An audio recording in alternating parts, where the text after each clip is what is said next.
Et bien cela à tous, on se retrouve aujourd'hui pour la live reaction du chapitre 237 de Jujutsu Kaisen. Tout comme la semaine dernière, oui, j'ai fait une vidéo sur les spoilers, oui, je sais ce qui se passe à la fin du chapitre, mais ce qui m'importe réellement, moi, c'est de voir ce qui se passe pendant le chapitre et comment on arrive justement à la finalité de la fin du chapitre. Du coup, voilà, on va découvrir tout ça ensemble, et c'est parti. Du coup, la semaine dernière, on se laisse sur la mort, entre guillemets, de Gojo. Enfin, on va pas dire entre guillemets la mort de Gojo, voilà, on va le dire clairement. Et la victoire de Sukuna. Bon, ça va faire plaisir aux fans de Sukuna, ça va faire mal aux fans de Gojo, mais bon, fans de Gojo, il faut qu'on se comprenne, il faut qu'on se serre les coudes, Gojo est mort. Et surtout, Kashimo qui arrive, enfin, notre Pikachu de Jujutsu Kaisen, qui entre sur le terrain pour se confronter à Sukuna, et ça c'est stylé.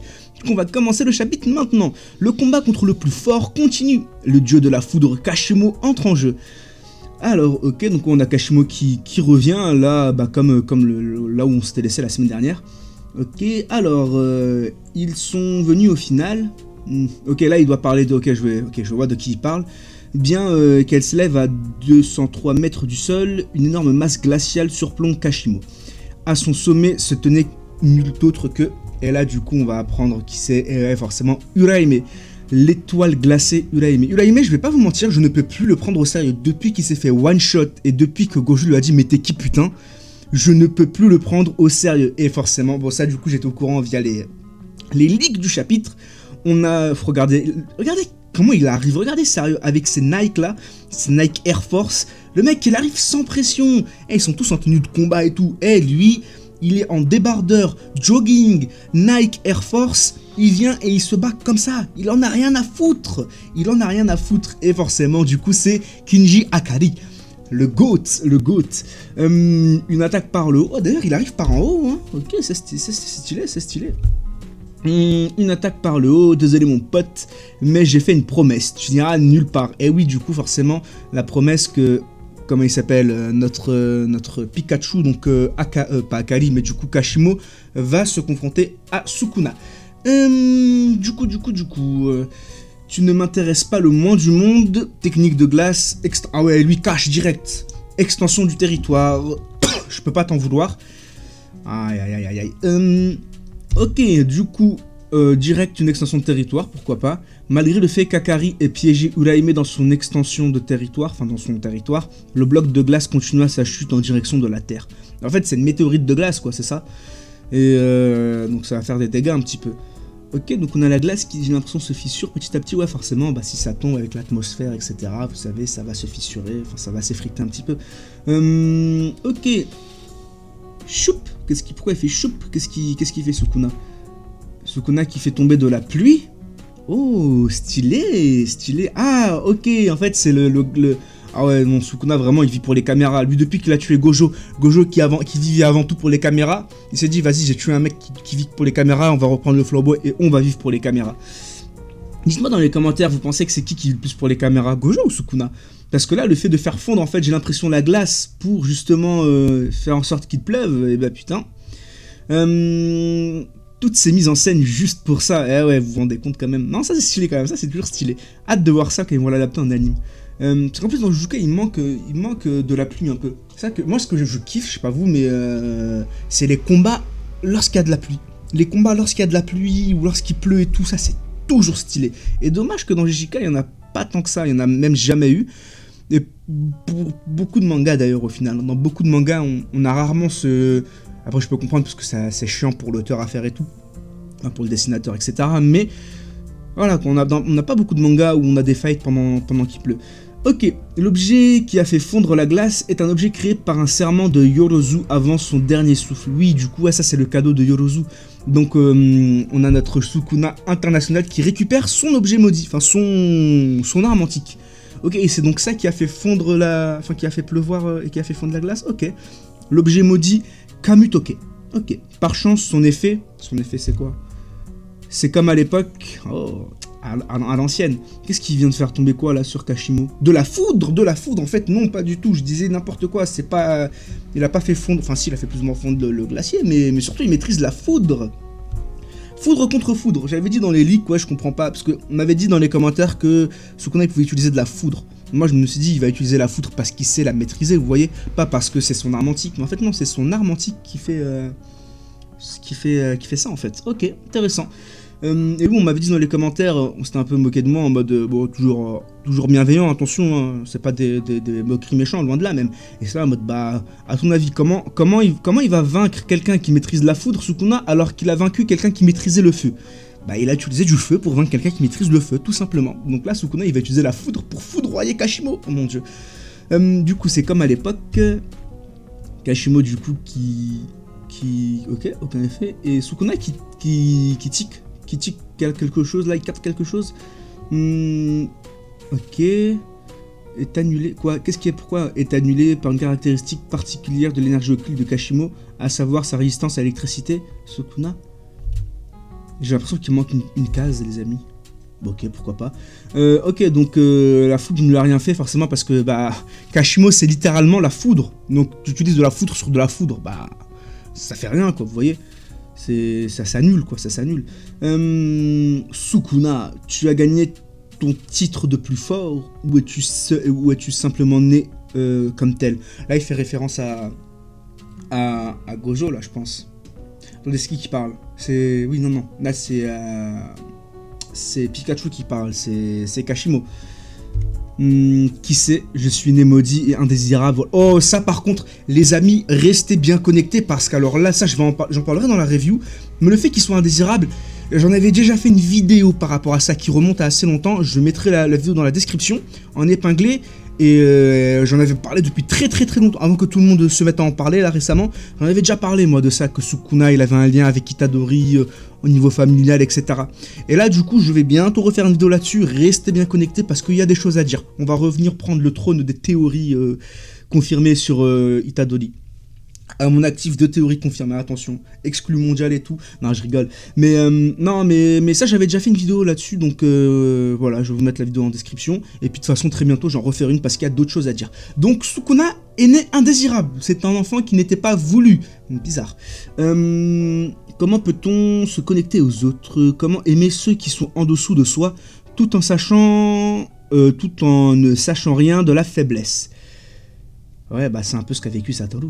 C'est quelque chose que je n'ai jamais compris. J'ai toujours été entouré de personnes aussi faibles que la terre sous mes pieds.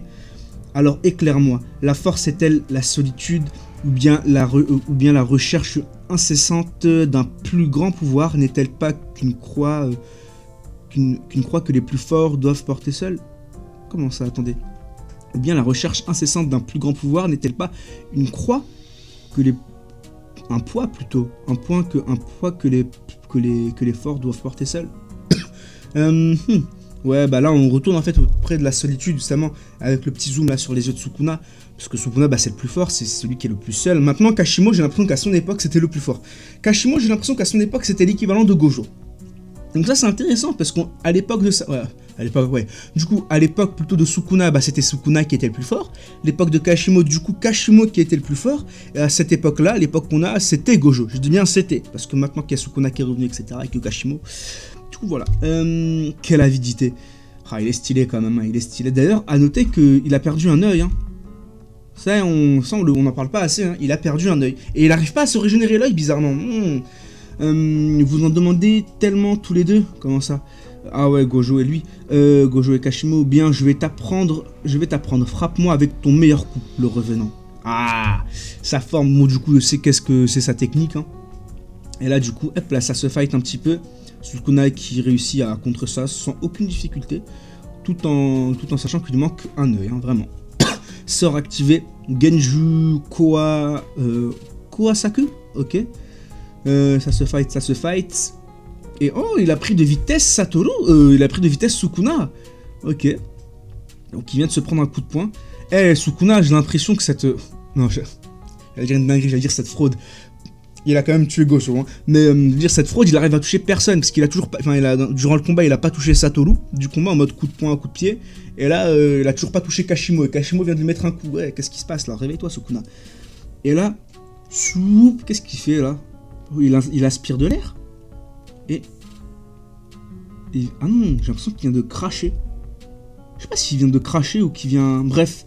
Ok, donc là il vient de cracher, ou de... En tout cas il vient de cracher de l'air, ou je sais pas, peut-être qu'il a fait juste un crachat de foudre. Ouais non, j'ai l'impression qu'il vient de faire un crachat de foudre. Et là du coup il a un masque un peu. Ok, donc c'est ça sa nouvelle transformation, c'est ça sa technique qu'il voulait utiliser seulement contre Sukuna. Ok. Si bruyant, Genju Kohasaku transforme le corps de Kashimo, faisant de tout phénomène pouvant être créé par l'électricité. Ok, donc comment ça, attendez. Le corps de Kashimo faisant de tout phénomène pouvant être créé par l'électricité. Ok, ça c'est très puissant ça. Une arme de son arsenal. Ok, de son arsenal, c'est-à-dire qu'il en a plein d'autres en plus d'armes. Et ouais, et du coup forcément, en termes de rapidité, il est extrêmement rapide, bah forcément, bah il a au moins de la vitesse du son, quoi, il est au moins de la vitesse de la foudre, vous voyez. Du coup, Sukuna par contre, qui arrive à esquiver. J'ai envie de dire, c'est normal venant de Sukuna quand même. Mais vraiment, le fait qu'il lui manque un œil et qu'il n'arrive pas à se régénérer l'œil, et attendez, mais il lui manque un bras aussi, il sait toujours pas régénérer le bras, enfin la main et l'œil, ok. Bizarre ça cache quelque chose ça. Et il vient de se reprendre un coup de poing. Mais Sukuna, décidément, il se fait malmener pour nous faire croire qu'il y a quelqu'un qui est plus fort que lui, alors que le mec, il est juste pas à fond. Ok. Donc Sukuna qui se prend un coup et qui s'envoie, qui se fait projeter dans le sol. Il a augmenté son agilité en activant les signaux électriques de son cerveau. Il optimise et accorde les ondes sonores pour qu'elles correspondent aux fréquences naturelles des matériaux. Il vaporise les objets irradiés à l'aide des ondes électromagnétiques. Le corps de Kashimo a dépassé les limites de l'humanité. Ok, bah très fort, très fort. Franchement, très puissant. Cela signifie qu'une fois que son sort aura pris fin, son corps s'effondrera. Oui, voilà, ça j'en avais aussi parlé, ça d'ailleurs, dans la vidéo spoiler. Bon, j'en ferai peut-être une vidéo encore à part. Je dois faire tellement de vidéos, mais bon, ça me dérange pas. Hein, j'aime toujours autant parler de JJK de Jujutsu Kaisen. Mais dans ma vidéo prédiction chapitre 237, je disais justement qu'en fait cette technique va lui servir qu'une fois et qu'après il va mourir une fois cette technique utilisée. Et là du coup de ce que je comprends, j'ai l'impression qu'en fait c'est un peu une technique à la Gaïmaito dans Naruto. Vous savez quand il ouvre les 8 portes, en fait c'est une course contre la montre avant qu'il meure tout simplement. Donc là en fait c'est plus ou moins la même chose. D'où le fait qu'il puisse l'utiliser qu'une seule fois et qu'il veuille l'utiliser que contre le plus puissant qui est actuellement Sukuna. Oh stylé la case, là il fait quoi, un rayon de foudre? Et ouais, il fait tomber la foudre. Ok. Par contre, très stylé la cage, j'aime beaucoup. Outre son sort d'inversion, Sukuna dispose d'une méthode pour restaurer son corps. Oh, intéressant ça. Ok, une méthode qu'il ne peut utiliser qu'une seule fois. Ah bah je sais ce que c'est cette méthode, je vais rien dire parce que du coup, c'est le cliffhanger du chapitre. Mais une méthode qu'il avait intentionnellement suspendue pendant tout ce temps. Reprendre sa transformation par le biais de l'incarnation. Et voilà du coup sa vraie forme manifestée. Sukuna forme originelle, Sukuna forme finale, Sukuna forme millénaire. Sukuna millénaire. J'ai vu sur Twitter, ça l'appelle Sukuna OG. OG pourquoi? Originel? Non, je sais pas. All Generation? Je sais pas, peut-être. Ok, le chapitre se termine sur ça. Donc ouais, voilà, Sukuna qui revient en forme originelle. Ok, par contre, chose à noter, c'est que il peut se régénérer aussi de cette façon. Mais là, est-ce qu'il peut se régénérer? Vous voyez ce que je veux dire? C'est-à-dire que là, maintenant qu'il s'est transformé, enfin, qu'il est revenu comme avant, en mode pas full puissance, mais en forme originelle, forme millénaire, est-ce que du coup, il peut se re-soigner comme ça? Je pense pas, hein, sinon ce serait beaucoup trop cheaté, vous imaginez? Maintenant, autre chose qu'on se demande, Megumi. Il fait quoi là, Megumi? Qu'est-ce qui est devenu Megumi? Ça, j'ai fait une vidéo d'ailleurs là-dessus. Je referai une vidéo pour un peu plus discuter de ça. Je vais essayer d'analyser tout ça, etc. après la review. De toute façon, review qui sortira demain, les amis. Mais ok. Donc, Sukuna forme originelle qui revient. Et ouais. Et là, du coup, il peut toujours se régénérer. Par contre, chose que je comprends pas, est-ce qu'il a fait exprès de pas se régénérer? Ou est-ce qu'en fait, les dégâts causés par Satoru étaient quand même un minimum présents, vous voyez? Pour pas non plus le ridiculiser jusqu'au bout, le pauvre, il est quand même mort. Hein. Force à lui.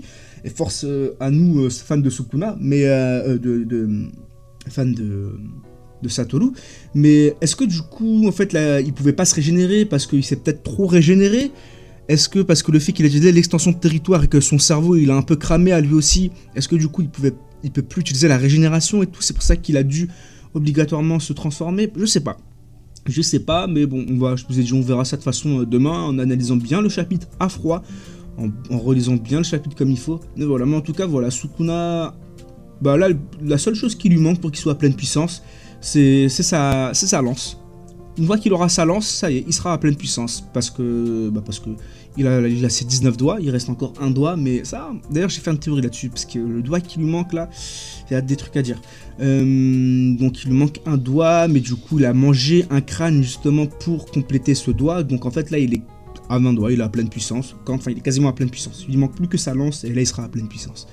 Du coup voilà, dites-moi ce que vous avez pensé de ce chapitre dans les commentaires, et puis moi je vous dis à demain pour la review, et d'ici là portez-vous bien, bye bye.